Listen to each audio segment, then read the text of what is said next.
This channel does not promote any violent, harmful, or illegal activities. All content provided by this channel is meant for an educational purpose only. Cancer Healer Center, a new beginning.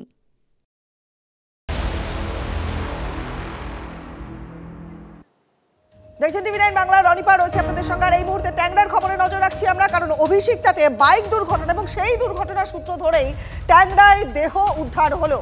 অভিষিক্তায় দুর্ঘটনার মুখে পড়েন ট্যাংরার প্রসূন এবং প্রণয় দে। দুজনের কথায় অসঙ্গতি, পরিবারের সঙ্গে যোগাযোগের চেষ্টা। প্রসূন এবং প্রণয়দের বাড়িতে গিয়ে দেহ পড়ে থাকতে দেখে পুলিশ। বাড়ি থেকে দুই মহিলা এবং এক শিশুর দেহ উদ্ধার করা হয়েছে। হাতে শিরা কাটা অবস্থায় রক্তাক্ত দেহ উদ্ধার তিনজনের।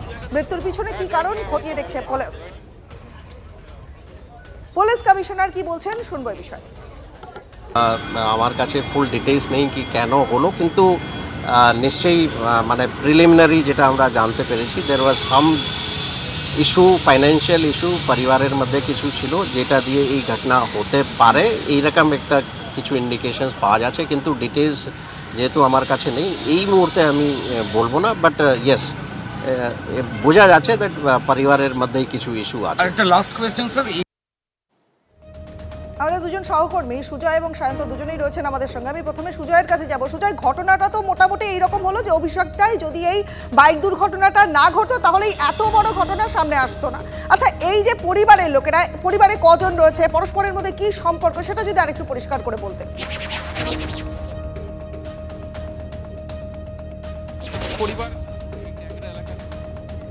সুজয়, তুমি আমাদের সঙ্গে থাকো, আমি একটু সায়ন্তর সঙ্গে কথা বলবো। সায়ন্ত, আমি যেটা জিজ্ঞেস করছিলাম, মানে যে বিষয়টা নিয়ে এখনো ধোঁয়াশা রয়েছে, ঠিক এই পরিবারে এই যে প্রণয় দে, এই যে দুজন প্রসূন দে, এরা রয়েছেন, এছাড়াও পরিবারে ঠিক কারা কারা রয়েছেন, মানে যাদেরকে হত্যা করা হয়েছে তাদের সঙ্গে ঠিক কি সম্পর্ক, পরিবারে কজন থাকতেন, কি কি জানতে পারছো?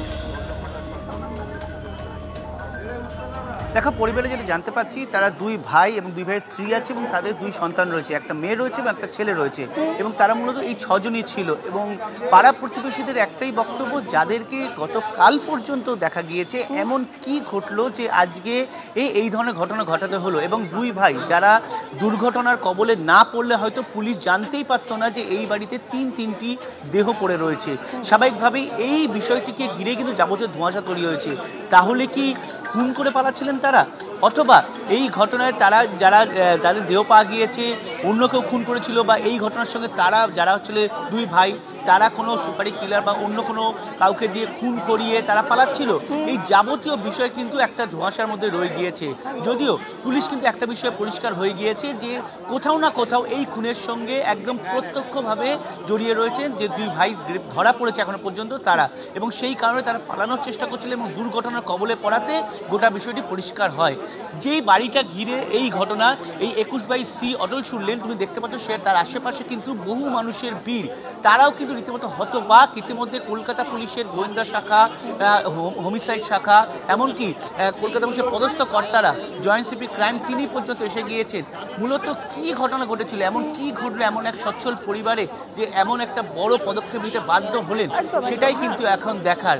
যেহেতু তিনটি দেহ উদ্ধার হয়েছে এবং যে সব থেকে যে কনিষ্ঠ যার দেহ উদ্ধার হয়েছে তার বয়স 13 থেকে 14, অর্থাৎ তারা যে প্রত্যেককে মারা হয়েছে এবং এই খুন করার আগে তাদের কি মানে অচৈতন্যভাবে খুন করা হয়েছে নাকি অন্য কোনোভাবে খুন করা হয়েছে, সেই বিষয়টি কিন্তু পুলিশ খতিয়ে দেখছে। যে তুমি আমাদের সঙ্গে থাকো, আমি একটু সুজয়ের সঙ্গে কথা বলবো। সুজয়, স্থানীয়রা কি বলছেন, স্থানীয়দের সঙ্গে এই পরিবারের সম্পর্ক কেমন ছিল, বা গতকাল পর্যন্ত যে তাদেরকে দেখা গেছে, এটা জানা গেছে, তাদের নিজেদের মধ্যে কোনো ঝগড়া অশান্তি, স্থানীয়রা কি কোনো সূত্র দিতে পারছেন, কোনো লিড আসছে কি? দেখো, যেটা বলছিলাম যে স্থানীয় বাসিন্দারা কিন্তু রীতিমতো হতবাক, তার কারণ এই পরিবারটি দীর্ঘদিনের এখানকার স্থানীয় বাসিন্দা, প্রায় 50 বছর ধরে তারা রয়েছে, তাদের লেদার গ্লাভসের ব্যবসা রয়েছে। ফলে এই পরিবারের মধ্যে এরকম কোনো আর্থিক সমস্যা থাকতে পারে সেটা কিন্তু তারা মানতে পারছেন না। কিন্তু তবুও তাদের বক্তব্য যে যেভাবে যদি এই ঘটনার পেছনে কোনো হত্যার ঘটনা ঘটে থাকে, তাহলে কিন্তু তারা যদি হত্যার ঘটনাটা সেটা স্পষ্ট হবে আজকে ময়নাতদন্তের পরেই, কারণ পুলিশ ইতিমধ্যেই ঘটনাস্থলে এসছে ময়নাতদন্ত করার জন্য, ময়নাতদন্তের জন্য বডি নিয়ে যাওয়ার জন্য। এবং মৃতদেহ উদ্ধারের যে প্রক্রিয়া সেই উদ্ধারের প্রক্রিয়া চলছে। তার কারণ তুমি জানো কোনো জায়গায় যে কোনো এই ধরনের রহস্যজনক ঘটনা ঘটলে আগে সেখানে পৌঁছয় লালবাজারের গোয়েন্দা শাখা, লালবাজারের হোমিসাইড শাখা, লালবাজারের সায়েন্টিফিক উইং, ফরেন্সিক, তারা পৌঁছয়, তারা ঘটনাস্থল থেকে যেখানে দেহ পড়ে রয়েছে সেখান থেকে নমুনা সংগ্রহ করা, প্রাথমিক নমুনা সংগ্রহ করার কাজটি সম্পন্ন করে। সেই প্রাথমিক নমুনা সংগ্রহের কাজটি হলেই এই যে মৃতদেহ বহনকারী গাড়ি, এই মৃতদেহ বহনকারী গাড়ি করে দেহ নিয়ে যাওয়া হবে। এবং আজকে একেবারে সুজয় এই বিষয়টা আমরা পরিষ্কার করব, তুমি আমাদের সঙ্গে থাকো। স্থানীয়রা কি বলছেন তাদের বক্তব্য একবার শুনি। আমি তো চান করতে গেছি, আমার ছেলে ওপর থেকে দেখে বলছে মা ছোট কাকাদের বাড়িতে মনে হয় কিছু হয়েছে। তাই কি হয়েছে, এইরকম কেস তো আর বুঝতে পারিনি। আচ্ছা হয়তো বিজনেস ব্যাপারে হয়তো কিছু হয়েছে তাই পুলিশ এসছে হয়তো, এই ভেবে আমি যখন নিচে নামলাম তখন ওই ডাক্তার কাকিমাকে জিজ্ঞেস করলাম যে কাকিমা কী হয়েছে, তো বলছে যে 4 জন মারা গেছে। ওরা তো ওদের তো গ্লাভসের বিজনেস ছিল, অত কিছু আমি ভেতরে গল্প তো আর কেউ বলবে না। চাকরি না ব্যবসা, হ্যান্ড গ্লাভসের ব্যবসা, ওদের বিজনেস ছিল, হ্যান্ড গ্লাভসের লেদারের বিজনেস ছিল, ওদের খুব বড় বিজনেস। ওরা তো ওই 6 জন, 2 বাচ্চা আর 2 ভাই, আর ভাই নিজের ভাই ওই পাশে থাকে। আপনারা কখন জানতেন? আমরা তো পুলিশ আসার পরে আমরা জানতে পারলাম। স্থানীয়দের বক্তব্য আমরা শুনলাম, একটু সুজয়ের কাছে যাব, তার আগে সায়ন্তর সঙ্গে আরেকবার কথা বলবো। সায়ন্ত, এই যে প্রসূন এবং প্রণয় দে এরা দুর্ঘটনার মুখে পড়লো, তারপর পুলিশ তাদের বাড়িতে গিয়ে জানতে পারলো এত বড় একটা হত্যাকাণ্ড ঘটে গেছে। পুলিশ যখন প্রথম বাড়িতে প্রবেশ করে তখন ঠিক কি কি দেখেছিল, মানে ঘরের দরজা জানলা ভাঙা ছিল কিনা, খোলা ছিল কিনা, কিভাবে পুলিশ যখন প্রথম গিয়ে দেখে যে 3টে দেহ পড়ে রয়েছে কিভাবে দেখতে পায়? দেখো, পুলিশ সূত্রে যেটা জানা যাচ্ছে, প্রথমে যখন তারা আসেন তখন কিন্তু দরজা লক করাই ছিল এবং তারা কিন্তু যে এই যেখানে আমরা দাঁড়িয়ে আছি, যেখানে কিন্তু পুলিশের পদস্থ আধিকারিক বা পুলিশের গোয়েন্দা শাখার আধিকারিক দাঁড়িয়ে আছেন, ঠিক এখান থেকে পুলিশ প্রবেশ করার পর যেটা পুলিশ সূত্রে জানা যাচ্ছে যে একজনের দেহ পড়েছিল বিছানা এবং একজনের দেহ পড়েছিল দরজার সামনে, এবং বাচ্চা যে মেয়েটির কথা বলা হচ্ছে তার দেহ পড়েছিল কিন্তু আর যে ঘরে 2 জন মহিলা দেহ পড়েছিল তার ঠিক পাশের ঘরে। অর্থাৎ তাদেরকে যে একদম পরিকল্পিতভাবে খুন করা হয়েছে তার সেই বিষয়ে কিন্তু একেবারে পরিষ্কার কলকাতা পুলিশের গোয়েন্দা শাখার আধিকারিকরা, এবং সেই কারণে এই ঘটনা কিভাবে ঘটেছে। এবং তোমাকে আরেকটা জিনিস দেখাবো যে কলকাতা এই বাড়িটা কিন্তু সিসিটিভিতে মোড়া যেহেতু রয়েছে, সিসিটিভি দিয়ে একেবারে দেখার চেষ্টা করা হচ্ছে যে এই 2 ভাই ঠিক কখন বেরিয়েছিল, অর্থাৎ তাদের বেরোনোর সময়, সেই সময়টা কিন্তু দেখার চেষ্টা করা হচ্ছে। এই সব কিছু বিষয়ে গোয়েন্দারা নিজেদের তদন্তের মধ্যে রেখেছেন এবং এইখান থেকেই পরিষ্কার হওয়া যাবে যে খুনের সময় কখন, তারা যখন বাড়ি থেকে বেরিয়েছিল সেই সময়টা কখন, এবং এই ঘটার পর এলাকার আশেপাশে বা তার আগে কেউ ভিড় করেছিল কিনা, কেউ অপরিচিত বা বাড়িতে কোনো সন্দেহজনক ব্যক্তিকে দেখা গিয়েছিল কিনা, এগুলো তো নজরদারিতে থাকবেই। সায়ন্ত, তুমি সঙ্গে থাকো। সুজয়ের সঙ্গে আমি একটু কথা বলবো। সুজয়, সায়ন্ত যেমন বলছিল যে একটা ঘরে 2 জন মহিলা, একজন বিছানায়, একজন মাটিতে পড়েছিল, আর পাশের ঘরে পড়েছিলেন এই 13-14 বছরের যে কিশোরী। আচ্ছা, এদের মৃত্যুটি কিভাবে ঘটলো, মানে কি অবস্থায় এরা পড়েছিলেন, কি জানতে পারছো? দেখো, প্রাথমিকভাবে যেটা জানা যাচ্ছে যে শরীরের একাধিক জায়গায় কিন্তু ধারালো অস্ত্রের আঘাতের চিহ্ন রয়েছে, হাতে কাটা রয়েছে, হাত থেকে গল গল করে রক্ত বেরোচ্ছে, আরও বিভিন্ন জায়গায় কিন্তু ক্ষত চিহ্ন রয়েছে, সেটাই প্রাথমিকভাবে জানা। তোমার একটা বিষয় দেখাই, এই বাড়িটাকে যদি একবার ছবি দেখাতে বলবো আমার সহকর্মী দীপঙ্কর জানাকে, যে বাড়িটার দেখো 1 তলা 2 তলা 3 তলা সম্পূর্ণ কালো কাচে মোড়া এবং কোনো পাঁচিল নেই, পাঁচিল থেকে ঘরের মাঝখানে কোনো গ্যাপ নেই, ফলে এই বাড়ির ভেতরে কোনো ক্রাইম হলে আশেপাশের বাড়ি থেকে কিন্তু দেখা সম্ভব নয়। সেইটা একেবারে নিশ্চিত হওয়ার পরেই এই ঘটনা হয়েছে, তেমনটাই পুলিশ প্রাথমিকভাবে মনে করছে। বাড়িতে একাধিক সিসিটিভি রয়েছে কিন্তু সবটাই কিন্তু এক্সটার্নাল, অর্থাৎ বাইরের দিকে। প্রত্যেকটা ক্যামেরার তুমি যদি মুখ দেখো, প্রত্যেকটা ক্যামেরা বাইরের দিকে রয়েছে, অর্থাৎ বাইরে থেকে কি আসছে বেরোচ্ছে সেটা দেখা যাবে, কিন্তু বাড়ির ভেতরে কিন্তু সেই রকমভাবে কোনো সিসিটিভি এখনো অবধি প্রাথমিকভাবে পুলিশ খুঁজে পায়নি। ফলে বাড়ির ঘরের ভেতরে যে কোনো অপরাধ ঘটিয়ে সেখান থেকে নিশ্চিন্তে পালানো যাবে এবং তার কোনো ট্রেস থাকবে না, সেই বিষয়টা নিশ্চিত হওয়ার পরেই এই ক্রাইম বা এই অপরাধ ঘটানো হয়েছে। একদম বাড়ির ছবিতে তুমি স্পষ্ট, বাড়িতে সম্পূর্ণভাবে কিন্তু সিল্ড রয়েছে, প্রত্যেকটা ফ্লোর কাঁচ দিয়ে মোড়া এবং বাড়ির যে পাঁচিলটা, সেই পাঁচিলটা থেকেই বাড়ি শুরু হয়েছে, বলে কোথাও কোনো গ্যাপ নেই। এবং আশেপাশে একাধিক বহুতল রয়েছে, কিন্তু আশেপাশের কোনো বহুতল থেকেও কোনো বাসিন্দার পক্ষে জানা সম্ভব নয়। আমি একটু সহকর্মী দীপঙ্কর জানাকে বলবো একটু যদি সেই বিষয়টা একটু স্পষ্টভাবে দেখানো সম্ভব হয়, পাশের বহুতল থেকে একটু দেখানোর চেষ্টা করব। পাশের বহুতলটা তুমি যদি দেখো, পাশের বহুতল থেকেও কিন্তু একেবারে কাভার্ড অবস্থায় রয়েছে। এই যে দেখতে পাচ্ছ এইটা পাঁচিল, পাশের বহুতল, তার পাশেও এতখানি অংশ লোহা বা টিনের অংশ দিয়ে ঘেরা রয়েছে। ফলে আশপাশের বহুতলের বাসিন্দারা কোনোভাবেই টের পাবেন না যে ভেতরে কে বা কারা হচ্ছে বা ভেতরে কি ঘটনা ঘটে থাকে। एक्सीडेंट संगे लिंक आछे 3 जनेर गतरात्रि अर्ली मॉर्निंग 3:15 नागाद अराउंड एक एक्सीडेंट হয়েছিল। একটা গাড়ি নিজেই পিলারকে ধাক্কা মেরেছে। তারপরে ওনাদের 3 জন ইনজার্ড পারসনকে রুবি হসপিটালে অ্যাডমিট করানো হয়েছে। ওখান থেকে ওনারা ইনফরমেশন দেন কি এই অ্যাড্রেসে তো 3টা বডি পড়ে আছে। তারপরে আমাদের অফিসার মানে এটা মর্নিংয়ে ইনফরমেশন পাওয়া যায়, আমাদের মর্নিং অফিসার আসে এখানে চেক করে, এখানে 3 জনের বডি পাওয়া গেছে। 3 জন যে ওখানে অ্যাডমিট আছেন রুবি হসপিটালে, আর 3 জন যার ইনার বডি আছে সবাই একই ফ্যামিলির লোক। এখানে 3 জন ফিমেলের বডি আছে আর ওখানে 3 জন মেল আছেন। তো যে স্টেটমেন্ট ওনারা দিয়েছেন ওখানে ওর মধ্যে একজন কসাস আছেন, তো আমাদের অফিসার গিয়ে ওনাদের সঙ্গে কথা বলেছেন। ওনারা যে স্টেটমেন্ট দিয়েছেন অ্যাজ পার স্টেটমেন্ট কে এনারা এখানে কিছু স্লিপিং পিলস পায়েসের মধ্যে মিশিয়ে খেয়ে সুসাইড অ্যাটেম্প্ট করেছেন। তারপরে হয়তো কাট ইঞ্জুরি আছে হাতে, তো 3 জন হয়তো ওটাতে মারা গেছেন যেটা ওনারা বলেছেন। তারপরে ওনারা গিয়ে অ্যাজ সুসাইড অ্যাটেম্প্ট ही পিলারে গিয়ে গাড়িতে ধাক্কা মেরেছেন। তো তারপরে ইনজার্ড অবস্থা পাওয়া গেলে ট্রাফিক অফিসার ওনাদেরকে রুবি হসপিটালে অ্যাডমিট করিয়েছেন। তারা কি 3 জনও সুসাইড অ্যাটেম্প্ট করেছিল যে গাড়িতে যারা আহত হয়েছে? 1 বাই 1 যদি জিজ্ঞেস করেন 3 জনও কি সুসাইড অ্যাটেম্প্ট করেছিল যারা আহত হয়েছে?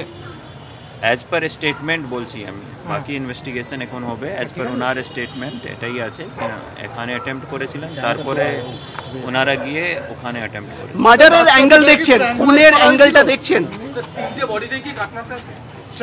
কি মার্ক আছে না আছে এখন ইনকোয়েস্ট হবে, তারপরে পিএম হবে, ওটা পুরো ডিটেইলে পড়ে। সিসিটিভি ফুটেজে কিছু পাচ্ছেন? 4খানা সিসিটিভি রয়েছে। সিসিটিভি আছে কিন্তু কোথায় কি ডিসপ্লে আছে ওটা পরে দেখা হবে, তারপরে আপনাদের। যে 3 জন অ্যাক্সিডেন্ট হয়েছে তাদের অবস্থা কেমন আছে? একজন কসাস আছেন, 2 জন সেমি কসাস আছেন। যে কসাস আছেন ওনাদের সঙ্গে প্রণয় ডে বলে ওনার সঙ্গে। একই পরিবারের 6 জন একসঙ্গে সুসাইড অ্যাটেম্প্ট করছে, কারণ কি? যদি এখন পর্যন্ত সুসাইড মেনে নেওয়া যায়, কারণ কি আছে না আছে এটা ইনভেস্টিগেশন করে তারপরে আপনাদের। যিনি কনসিয়াস, যিনি বলছেন, তিনি কি বলছেন কেন সুসাইড অ্যাটেম্প্ট?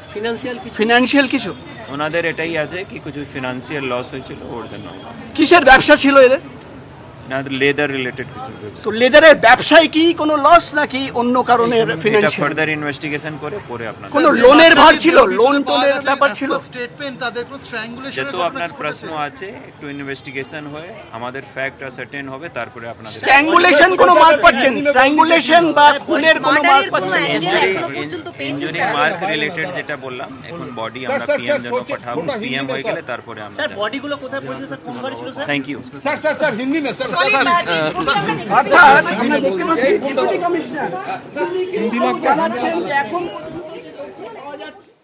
পুলিশের বক্তব্য এই মুহূর্তে আমরা শুনলাম। অভিষিক্তা দুর্ঘটনার মুখে পড়ে ট্যাংরার প্রসূন এবং প্রণয় দে, এবং এই যারা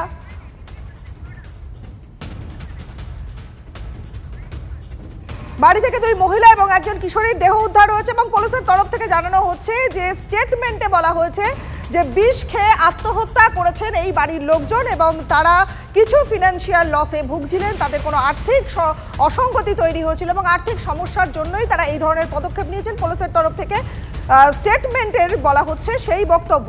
এই প্রসূন এবং প্রণয় দে তারা অভিষিক্তা, সেখানে দুর্ঘটনার মুখে পড়ে ট্যাংরার প্রসূন এবং প্রণয় দে। দুজনের কথায় অসঙ্গতি ছিল। পরিবারের সঙ্গে যোগাযোগের চেষ্টা করলে ভয়ঙ্কর দৃশ্য চোখে পড়ে, কারণ বাড়িতে গিয়ে দেহ পড়ে থাকতে দেখে পুলিশ। এই খবরেই আমরা নজর রাখবো। অভিষিক্তায় বাইক দুর্ঘটনার সূত্র ধরে ট্যাংরায় দেহ উদ্ধার হলো। অভিষিক্তায় দুর্ঘটনার মুখে পড়ে ট্যাংরার প্রসূন এবং প্রণয় দে। দুজনের কথায় বেশ কিছু অসঙ্গতি ছিল। পরিবারের সঙ্গে যোগাযোগের চেষ্টা করে পুলিশ এবং তাদের বাড়িতে গিয়ে পুলিশ দেখতে পায় 3 জনের দেহ পড়ে রয়েছে। বাড়ি থেকে 2 জন মহিলা এবং একজন কিশোরীর দেহ উদ্ধার করা হয়েছে। এ বিষয়ে জয়েন্ট সিপি তিনি কি বলছেন আগে তার বক্তব্য একবার শোনাবো। কারণ কি আছে না আছে এটা ইনভেস্টিগেশন করে তারপরে আপনাদের। যিনি কনসিয়াস, যিনি বলছেন, তিনি কি বলছেন কেন সুসাইড অ্যাটেম্প্ট?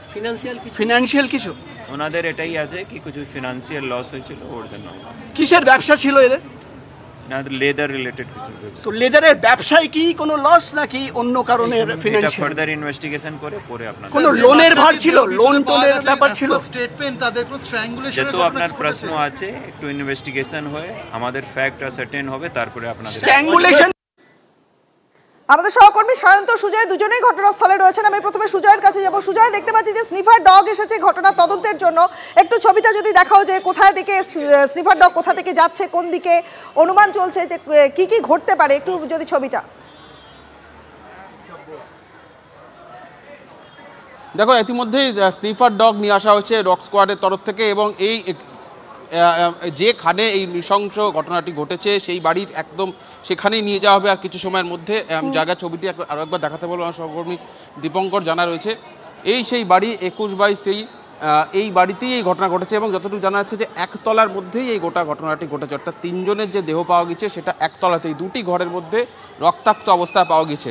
কিছু সময় আগেই কলকাতা পুলিশের গোয়েন্দা প্রধান রূপেশ কুমার তিনি স্পষ্টতই জানালেন যে যারা দুর্ঘটনা 3:30 নাগাদ, মধ্যরাত 3:30 নাগাদ রুবি মোড়ের কাছে একটি দুর্ঘটনা ঘটে একটি 4 চাকা গাড়ির, এবং সেই দুর্ঘটনায় যারা জখম তাদের হাসপাতালে নিয়ে যাওয়া হয়। পরবর্তীতে বাড়িতে খবর দেওয়ার চেষ্টা করা হলে 3:30 নাগাদ এই ঘটনা ঘটেছে। ঘটনাস্থলে অলরেডি স্নিফার ডগ এসে গেছে এবং তদন্তকারী অফিসাররা তারা কিন্তু তদন্তের প্রস্তুতি শুরু করে দিয়েছেন। টাইগার খবরে আমরা নজর রেখেছি। এই মুহূর্তে ব্রেকিং নিউজে আমাদের নজর রয়েছে। দেখুন, অভিষিক্তার কাছাকাছিতে অভিষিক্তায় দুর্ঘটনার মুখে পড়ে ট্যাংরার প্রসূন এবং প্রণয় দে দুজনের কথায় বেশ কিছু অসঙ্গতি ছিল। পরিবারের সঙ্গে যোগাযোগের চেষ্টা করবার পর দেখা গেল বাড়িতে 3টে দেহ পড়ে রয়েছে। আমাদের সহকর্মী সায়ন্ত এই মুহূর্তে রয়েছেন আমাদের সঙ্গে। সায়ন্ত, আরেকটু ডিটেইল জানবো, ছোট ছোট করে আর কি কি তথ্য তুমি জানতে পারছো? দেখো, খুব গুরুত্বপূর্ণ একটি তথ্য পাওয়া যাচ্ছে। যে 3টি দেহ পাওয়া গিয়েছিল তা কিন্তু পাওয়া গিয়েছিল ঠিক এই ঘরটায়, 3 তলায়, এবং 2 তলায়, যেটা পুলিশ জয়েন্ট সিপি নিজেও যেটা আজ করে গেলাম গোয়েন্দা সূত্রে জানা যাচ্ছে 3 তলায় দেহ পাওয়া গিয়েছিল, কিন্তু 2 তলায় তার বিভিন্ন ঘরের রক্ত দেখতে পাওয়া গিয়েছে। অর্থাৎ তাহলে এই 2 তলায় রক্তের দাগ কোথা থেকে পাওয়া গেল, এইটা কিন্তু তদন্তকারীদের ভাবাচ্ছে। যদি কেউ আত্মহত্যা করার চেষ্টা করে বা আত্মহত্যা করেও, যেটা দাবি করা হচ্ছে পুলিশের তরফে, যদি আত্মহত্যা করে তাহলে সে 2 তলায় আত্মহত্যা করলো, 2 তলায় আত্মহত্যার চেষ্টা করলো আর 3 তলায় গিয়ে তার দেহ পাওয়া গেল। এইটাই কিন্তু এখন মূলত বড়সড় প্রশ্ন তদন্তকারীদের কাছে। এবং এই আমি তোমাকে আরেকটা জিনিস দেখাবো, পড়তে যেন রহস্য আরো ঘনীভূত হচ্ছে।